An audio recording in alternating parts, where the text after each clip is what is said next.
What podcast reviewer 37 describes as an indiscriminate hellish ride that I would not wish on my worst enemy. The industry's elite have said time and again, man, fuck those guys. Get ready, if your ears had butts, they'd about to be fucked. Welcome to the Butt Fuck Nowhere Show.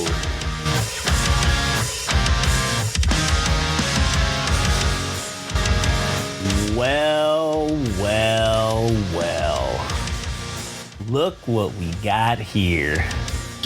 If it isn't another episode after a year-long hiatus of the BFN show. Like a raccoon rising from the trash cans. I wasn't going to say a phoenix because we're definitely not that. Yeah, a raccoon is probably the most accurate.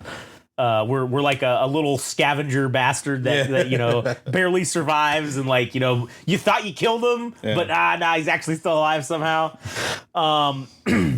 We're back after a long hiatus, and this episode is going to be us telling the story of how it happened. And really, it's probably just me because this is all my fault as to why it didn't happen for the most part. But Adam's been here. He's been faithful. Well, I guess before we get started into it, I'm Josh, here today with good buddy Adam. Yes, hello. And good buddy Adam has been fighting the good fight.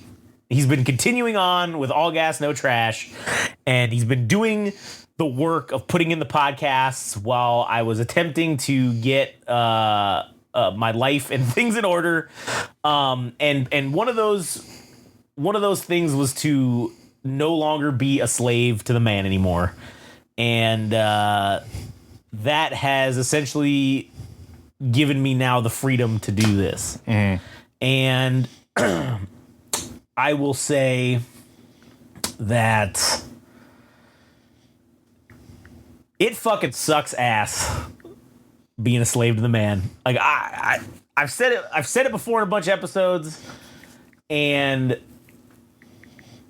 now I can probably say like where I worked at and what I did, just because I don't work there anymore. So I don't know. Maybe just leave it undescriptive of what. Yeah, there you go. Yeah, just talk about the situation, I suppose. Yeah, I guess that's true. But leave names and also specific places. Don't want to put any names, that's for sure. But I guess I'll leave that out. But anyways, so I fucking got the opportunity to finally start up another entity, another thing, to kind of branch off and become our own thing. And you guys will see what that is soon enough. I think we're going to leave, again, like names with that out of it potentially, and just talk about what it is and not name it. And, we don't want to get a reputation, I guess, a negative one. Yeah. For the organization, the other one. But we're going to talk about the act of what we're doing. And it's farming. We've started, started fucking doing agriculture. And so now it took a long time and it took a lot of work, but it became one of those things where I had to make a choice. I had to make a choice to stop and step away from doing the podcasting because that was taking up 3-4 nights a week. We were doing it quite a bit, and I needed the time to kind of get things lined up to make the farm thing happen. And then, it's taken about a year from when we stopped doing podcasting, or when I stopped doing it. But it took me about a year to get that in line, get everything kind of set up to where now I can quit working at my slave job, my working for the man job. And now, granted, I did take a pay cut, a significant pay cut to do this, but now I have freedom. That's the thing that I bought with the lack, the losing of a certain amount of income, is I bought freedom with that. But you almost didn't.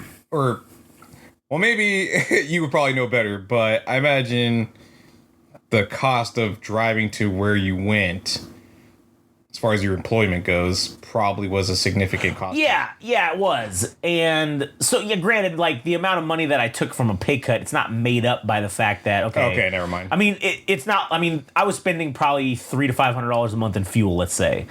I mean, which is a significant amount of money. I mean, you know, if your take-home pay from a place is $2,000, I mean, that's 25% of it is just going to gas. Yeah. So, you know, yeah, it was a lot in fuel.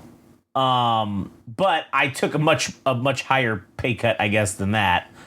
I mean, yes, there are some things that sort of balanced out with my take home pay is not like, that's not the hugest cut. It's the gross pay or it's the gross pay that got the huge cut. The net pay, because I'm not paying into fucking like 18 retirements now, and I'm not paying into like union dues and like bullshit like that. Parking, I'm not paying for parking.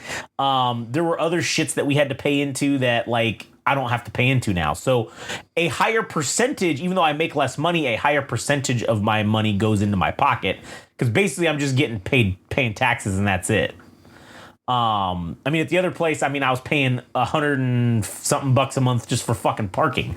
Like, you know, yeah, that's $1,200 a year. Okay, I mean, that adds up. It's like, you know, paying for the share for health insurance that I had to pay. That was fucking that was actually going up. That was going from like $86 a month. That was going up to like $250 a paycheck is what it was going to. So like, that's a significant cost savings in that regard. What was the final straw for you? I think for me, it was just one day I went there, because I probably could have did this. I probably realistically could have did this 6 months ago. I did it in April. I did it at the beginning. I quit at the beginning of April, or really it was the end of March.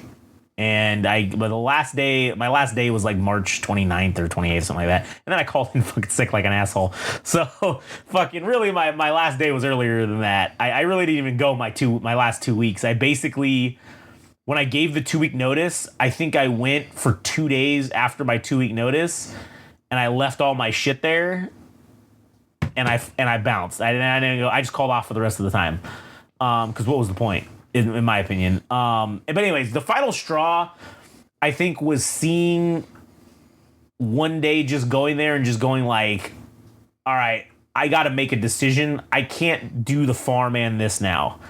Like, the farm was getting to the point where I can't work this double life of working at night 3 days a week, out fucking doing 160-mile round trip or whatever every fucking day that I'm going there, and doing it at night and then flipping back to doing the day. I was only working like 1 or 2 days a week able to do on the farm, which was starting to hamper, you know, our ability to move it forward. And so now it got built up to the point where, okay, now it's like shit or get off the pot, dude.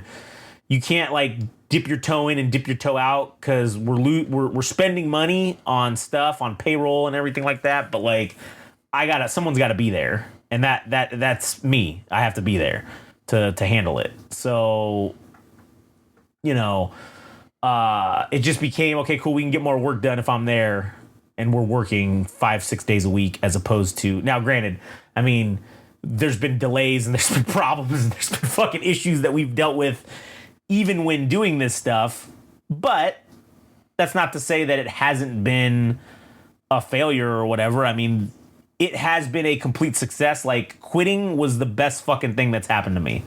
Like, that was one of the best decisions I've ever made. It is one of the most reckless decisions that I've made, because I gave away a fucking for sure guaranteed retirement package, you know, and all this bullshit. If I would have stayed there for 25 years or whatever. But nothing's guaranteed. No, nothing's guaranteed. You're right. But you're right. But I mean, I gave up a high probability of that happening. So I don't think that it was a bad decision. I think it was a great decision. It's the best decision I've ever made. But again, it was a reckless one, because like a lot of people told me that I was making a mistake.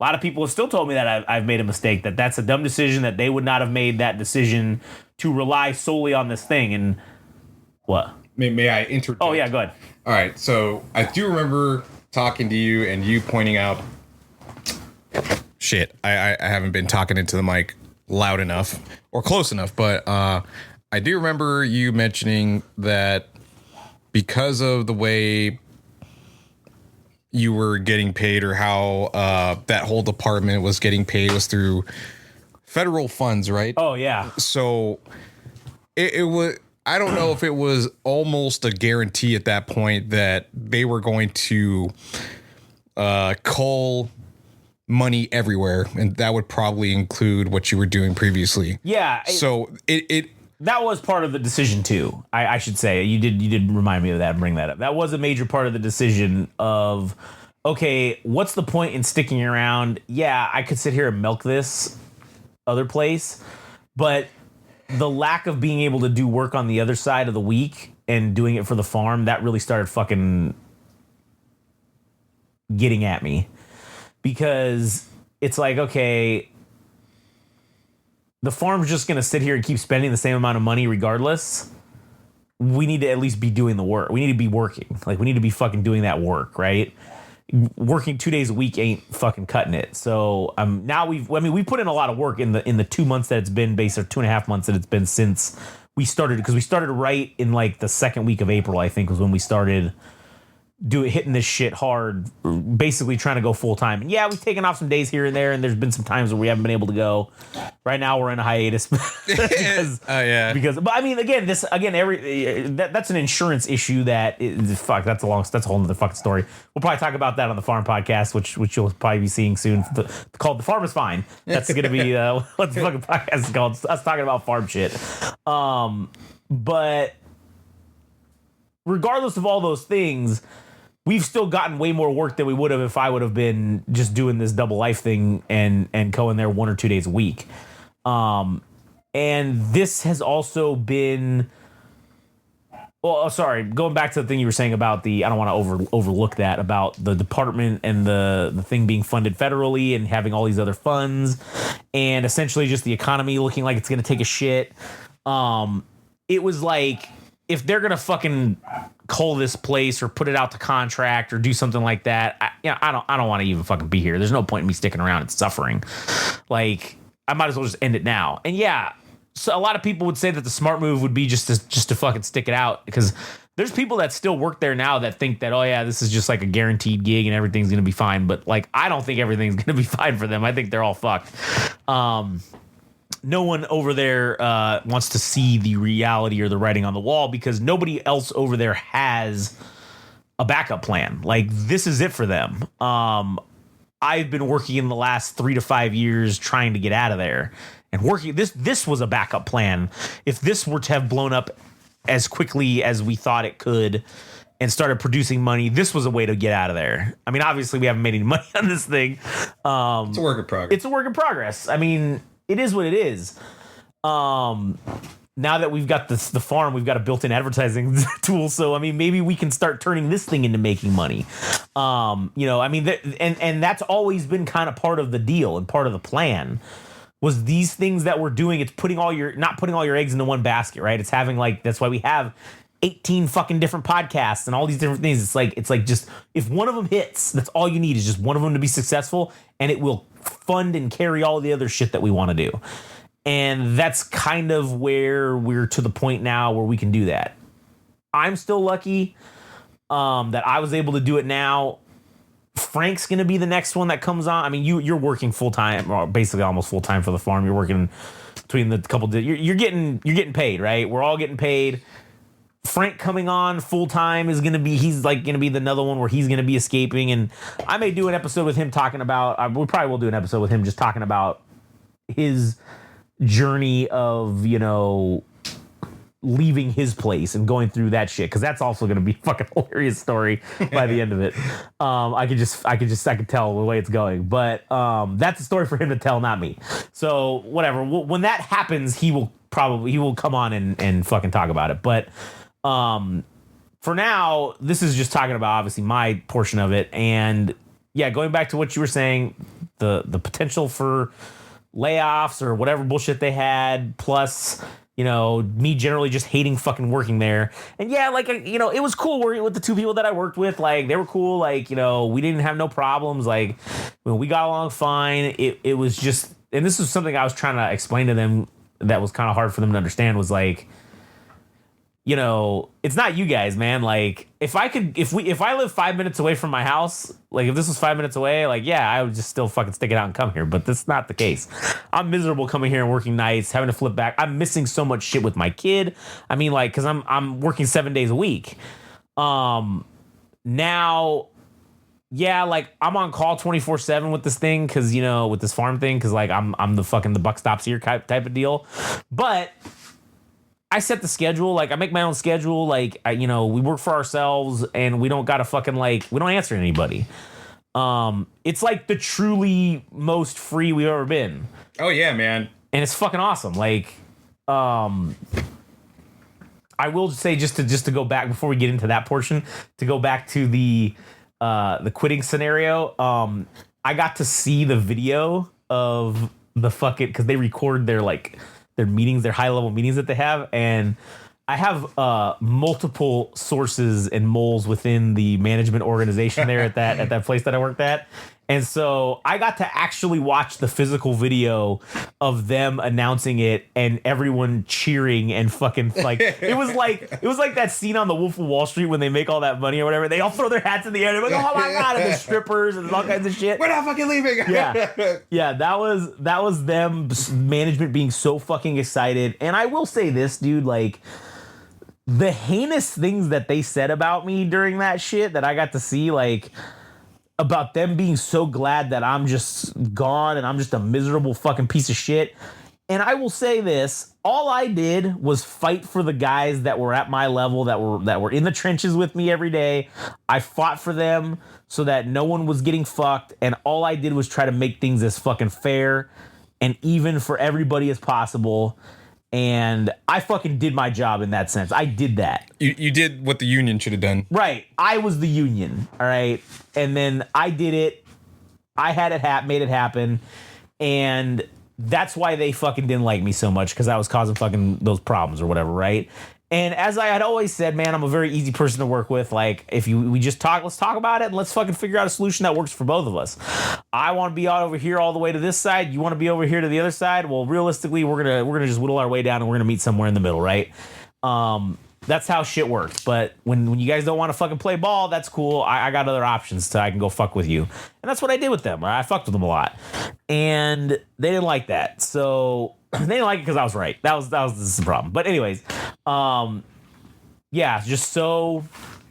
I will say that one of the funny things is once I knew that this was going to happen, it was probably like a good month or two that I knew, okay, I'm going to quit around April. Like, I was going to try to make it to the end of April, and then they canceled my anniversary vacation that I had put out that was supposed to be at the beginning of the month because someone else wanted it, and they decided to tell me to go fuck myself.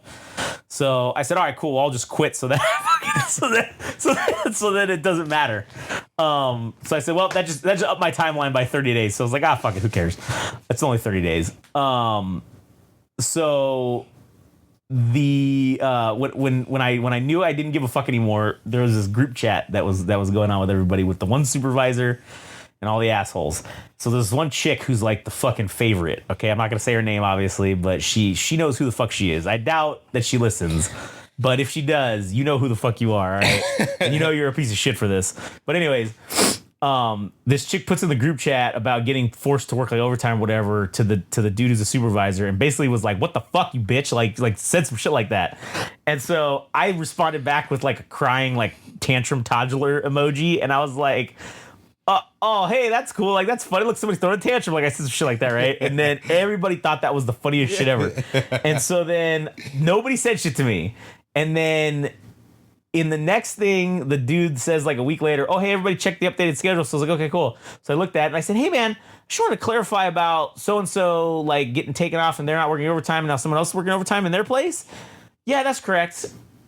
I said, oh, wow.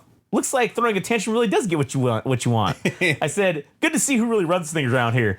And this dude fucking lost it, bro. Started telling me I was unprofessional, and so much to the point where they shut the group chat down. And all I did was just say the truth. I didn't say anything super fucking heinous. I didn't use any cuss words. Unbelievable as that sounds, I didn't use any fucking cuss words. I didn't say anything heinous at all. I just said that, wow, it looks like I can see who's in charge here. And then he said something to me about like, oh, that this is inappropriate behavior and blah, blah, blah. And I said, inappropriate? I was like, I didn't even use any cuss words. All right. Someone can tell you, cuss at you in a group chat and nothing happens to them. And now you're telling me I'm being unprofessional. I was just like, wow, unbelievable. Noted. And that was all I said at the end of it. And then the guy goes, that's it. This group chat is shut down until further notice. And then this dude calls me to the office and he fucking sits down and he is super pissed. And I'm like, oh, this guy wants to go to war. This guy wants to have a battle. And I was like, I'm just going to no-sell this shit and see what happens. So then he goes, is there anything you have to say for yourself? No? And then he like looked at me confused, like he didn't know what to do. And he goes, what? I was like, for what? I didn't do anything wrong. I have nothing to say for myself. And then he was, and I said, can I be excused? And he was just like, I said, I'll take that as a yes. And man, that dude is such a bitch, dude. That guy who's that supervisor is a cuck and a half. And I'll tell you, man, on the video, because he didn't know that when it got announced, he didn't know prior to being announced or whatever, but when he got that, you could just see the relief on his face. Looked like, oh my God, like I'm so relieved. Like it looks like he just took the giant biggest shit of his life and he just felt so much better knowing that my days are numbered. And then what was funny is after that, he was trying to fuck with me because they changed the way we can clock out. And so it was a stupid thing, but we clock in at 55, like 5, because we started to go 6 to 6, right? So I'd clock in at 5:55 and clock out at 5:55. I'm working 12 fucking hours, all right? It doesn't matter when I clocked in. I'm working 12 fucking hours. You ain't getting no time. So they said, oh, no, we want you to clock in at 55, but we want you to you can't clock out before 6 o'clock. And I'm like, well, I'm not working 5 minutes for free. You can go fuck yourself. So I continued doing 55 because I knew that I was going to quit. And so then once I quit, I didn't hear anything, and then I continued doing it, and this dude just sent me emails, progressively fucking more aggressive emails about me clocking in and out, and I just straight fucking ignored him. I didn't say anything. This dude sent me one email every fucking day for like the last week that I was there. It was like 2 weeks technically because it was 6 days of work, but like this dude was sending me shit every fucking day, and I was just completely no selling it, no responding it, and I was waiting for him to come in because that was when I was gonna let him have it. Because I wanted to give it to him in person. I didn't want him to fucking let my last shot at him be fucking over email because that's fucking stupid. But dude never fucking showed up to tell me anything. He had some other supervisor try to tell me shit. And they said, hey, can you just respond to his email? And I said, yeah, sure. I haven't checked my email yet, so let me go ahead and do it. And I pulled that for another 2 more days. And then, oh, you know what? I just forgot to check my email. Let me go check. Oh, yeah, I sent the one. Did he not get it? All right, I'm going to resend it. Nope, never fucking responded. Left there, having no contact with that. That was great. It was a great way to end my set. And now I'm obviously not welcome back there ever again. But yeah, that chapter in my life is over, and it's fucking great. And I can't, talking about the positives of it. Yeah, I get to see my kid more, I'm there for stuff. Like this summer vacation has been fucking awesome. Like, cause we go do shit. Like, I gave everybody off the week for 4th of July. I mean, whatever, we're off now anyways because of fucking this fucking insurance problem. Yeah. But I mean, we can't work until this insurance situation gets resolved. So I mean, that's gonna probably take like, I'm hoping only another couple more weeks. But hey, it's an opportunity that allowed us to come here and now we got the podcast going again.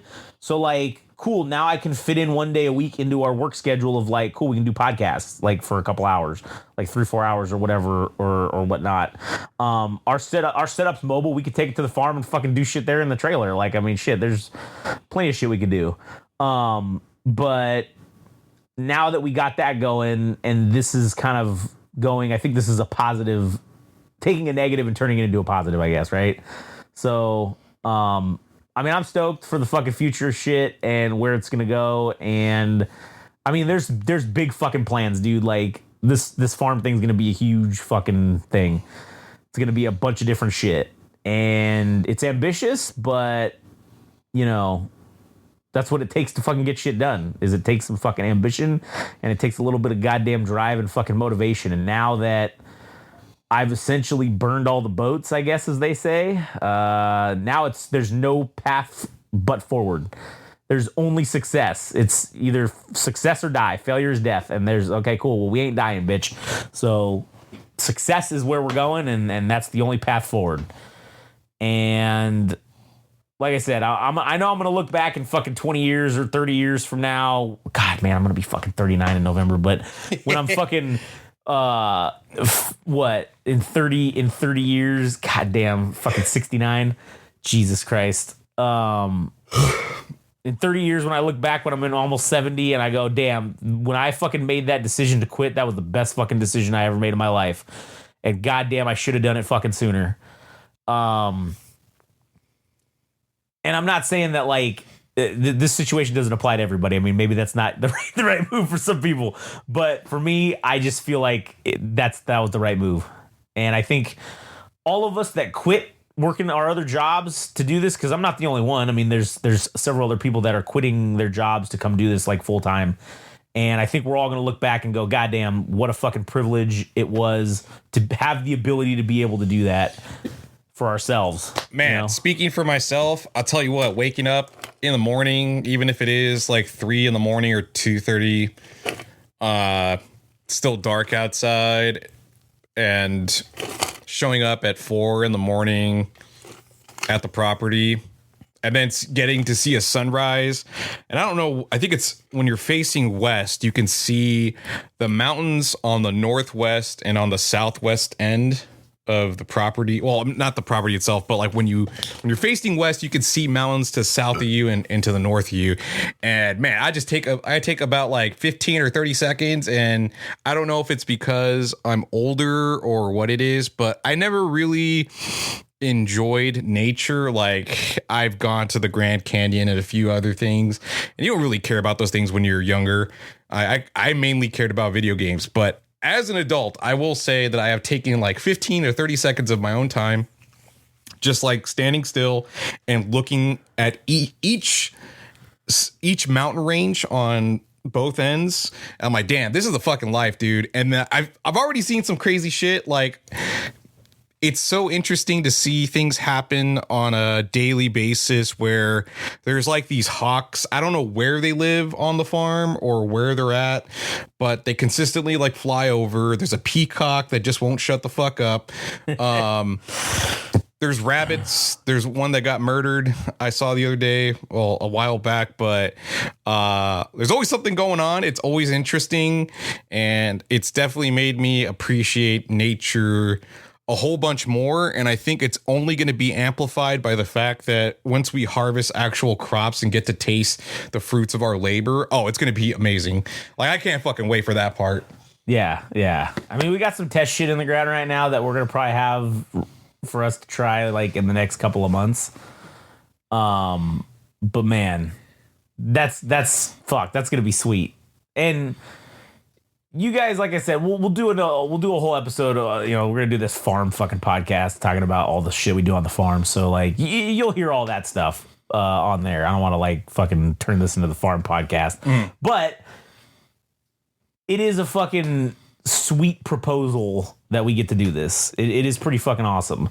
And we still get to sit here and fucking podcast and do shit too. So like, I mean, it's fucking great. Like, this is the life. Like, it is the fucking life. So I'm excited for the future. I'm excited for us to be back podcasting again. Like, I will say, I have fucking missed doing this. Like, there is a therapeutic element to this that I kind of get to work shit out.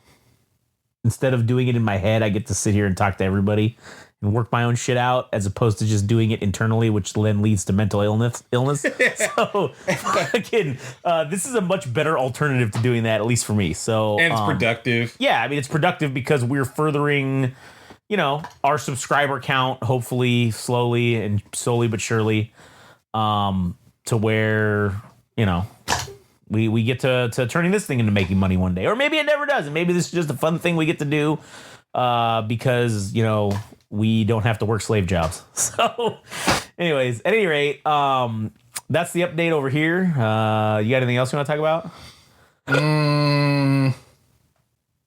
Shit, I wish I did. I mean, the only thing I could say is that obviously I've been making episodes.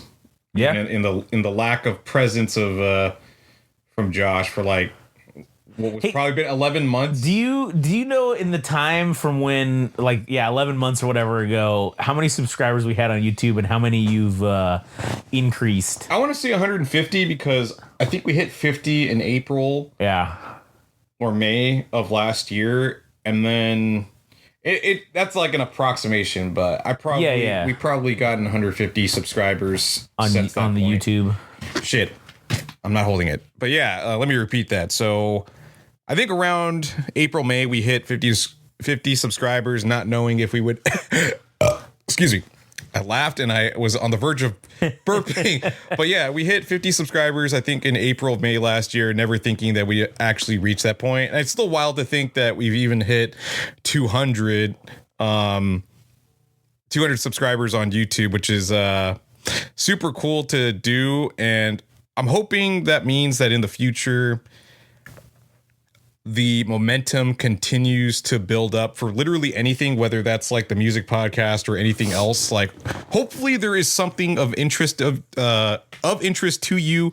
And I'm thinking about taking some of the clips that I have from I've been streaming a lot on Twitch as of late, and I'm thinking about taking some of the video clips and uploading them onto the channel so that in addition to the fact that we have podcasts, we'll have gaming stuff, which would probably it'd be nice to have on the channel when we are in fact called Game Rage Magazine. So I think it'd be cool to have video game stuff on the channel in addition to if these guys return to doing Warhammer stuff, like videos about Warhammer, the podcast, and also the music related stuff. I think the basic hope is that we eventually reach.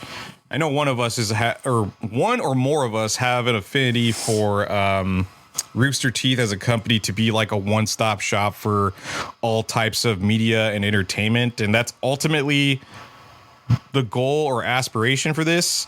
And hopefully we just branch out into like a million different things and we never find there won't be any shortage of topics that we talk about, because I mean we do get serious with the as funny as the title of the podcast being Central Unintelligence Podcast. I mean, it is pretty serious. It is about world events and general affairs involving politics or even diplomacy or just things of that nature. And we have more entertaining stuff like the BFN show, and also the farm one is going to be something else. And so now we're going to be in agriculture. I just hope that at some point there is somebody out there that is in a similar situation, whether you relate to us because we're kind of fucktards and we don't know any better, or like there is an interest of you that you gravitate towards, that we just kind of fill that niche for you. I'm hoping that everything we do just continues to grow. Yeah, same here. And shit, man, I think we're on a good path. So anyways, that'll be it for this one. Thanks everybody for listening. Go check out all of their shit. Stay tuned for that farm podcast because it's coming. So anyways, with that said, we'll call it a day and we'll catch you guys on the next one.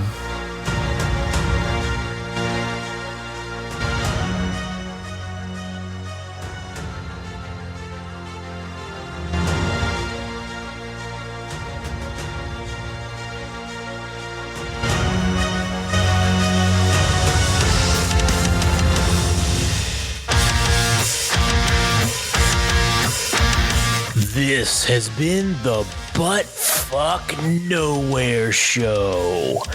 Thanks for listening. Don't forget, subscribe and like on Instagram and TikTok at Game Rage Magazine. Also on Twitter/X at Game Rage Mag. Also visit our website, www.GameRageMagazine.com, for a host of other podcasts and more. Thanks for listening.